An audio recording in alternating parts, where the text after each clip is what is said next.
کیا ایک عالمی جنگ کی پیشگوئی کی جا سکتی ہے؟ انجینئر محمد علی مرزا کا ماننا ہے کہ ایسا ہو سکتا ہے۔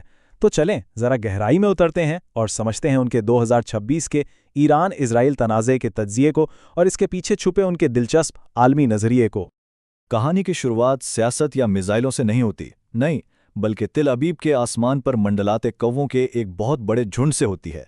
یہ ایک ایسا منظر ہے جسے دنیا بھر میں بہت سے لوگ محض ایک اتفاق نہیں سمجھ رہے، بلکہ آنے والے بڑے وقت کی ایک نشانی مان رہے ہیں۔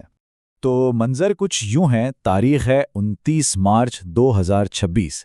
ایران اور اسرائیل کے بیچ جنگ شروع ہوئے پورا ایک مہینہ ہو چکا ہے، ایک ایسا تنازع جو ان کے مطابق 28 فروری کو شروع ہوا تھا۔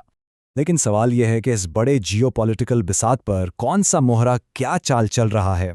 ہر کھلاڑی کے اپنے کچھ چھپے ہوئے مقصد ہیں۔ اچھا، اس پورے نظریے کا جو مرکز ہے وہ ہے امریکہ، اور دعویٰ بہت بڑا ہے یہ کہ امریکہ کی معیشت کا 60% حصہ، جی ہاں 60%، سیدھا اسلحے کی انڈسٹری سے جڑا ہوا ہے۔ تو اس کا مطلب کیا ہوا؟ مطلب یہ کہ امریکہ کے لیے جنگ کوئی سیاسی مجبوری نہیں بلکہ ایک معاشی ضرورت ہے، ایک ایسی ضرورت جس کا منصوبہ ان کے مطابق پینٹاگون میں سالوں پہلے تیار کر لیا جاتا ہے۔ اس بات سے کوئی فرق نہیں پڑتا کہ وائٹ ہاؤس میں کون بیٹھا ہے۔ اور یہاں پر ان کا پورا جیو پولیٹیکل نقشہ ہمارے سامنے آ جاتا ہے۔ وہ کہتے ہیں کہ امریکہ جنگ بھڑکانے والا ہے، ایران ایک بہت سوچ سمجھ کر جواب دینے والا شکار ہے، اور پاکستان کا کردار ہے امن قائم کرنے کا۔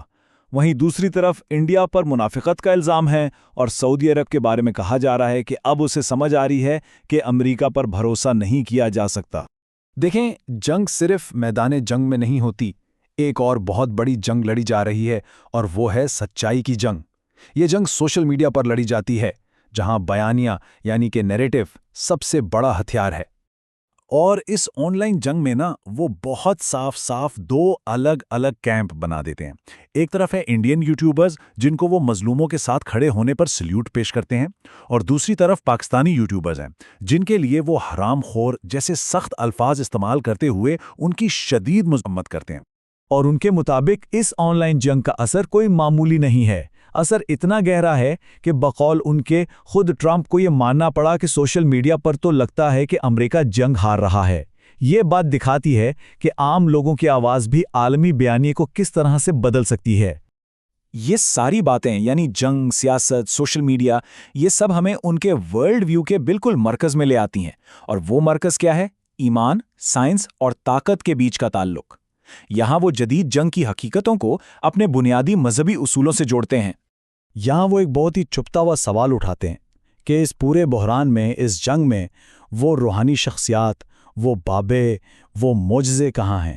اور ان کا جواب بالکل صاف ہے کہ جب حقیقی دنیا میں بحران آتا ہے تو صرف دعاؤں پر بھروسہ کرنا کافی نہیں ہوتا۔ تو پھر حل کیا ہے؟ وہ کہتے ہیں کہ علم کی دو قسمیں ہیں، ایک ہے علم وحی، یعنی وہ علم جو ہمیں مقدس کتابوں سے ملتا ہے، اور دوسرا ہے حاصل کردہ علم، یعنی سائنس، جو ہم تجربے اور مشاہدے سے سیکھتے ہیں۔ ان کے نزدیک دنیا میں کامیابی کے لیے یہ دونوں ہی لازم ہیں۔ اور ان کی پوری سوچ کا خلاصہ اس مشہور قول میں ہے کہ پہلے اونٹ باندھو، پھر اللہ پر توکل کرو۔ یعنی حقیقی ایمان کا مطلب ہے کہ پہلے اپنی طرف سے پوری عملی تیاری کی جائے، یہ صرف امید پر بیٹھے رہنے کا نام نہیں ہے۔ وہ ایک حدیث کا حوالہ دیتے ہیں کہ طاقت پھینکنے والے ہتھیاروں میں ہے، اور وہ دلیل دیتے ہیں کہ آج کے دور میں اس کا مطلب میزائل اور ایئر پاور ہے۔ یعنی ان کے نزدیک حقیقی طاقت سائنسی اور فوجی صلاحیت میں ہے، اور یہ کوئی مذہب سے الگ چیز نہیں بلکہ مذہبی تعلیمات کے عین مطابق ہے۔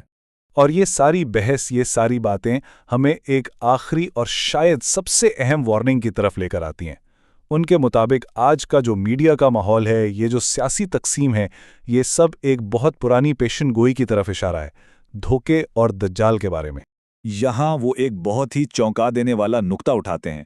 وہ کہتے ہیں کہ جس طرح آج لوگ کچھ یوٹیوبرز پر آنکھیں بند کر کے یقین کر لیتے ہیں، بالکل اسی طرح وہ مانتے ہیں کہ آخری زمانے میں لوگ دجال کے پیچھے چل پڑیں گے، یعنی اندھی تقلید کا ایک ہی پیٹرن ہے۔ اور ان کی تھیوری بڑی دلچسپ ہے۔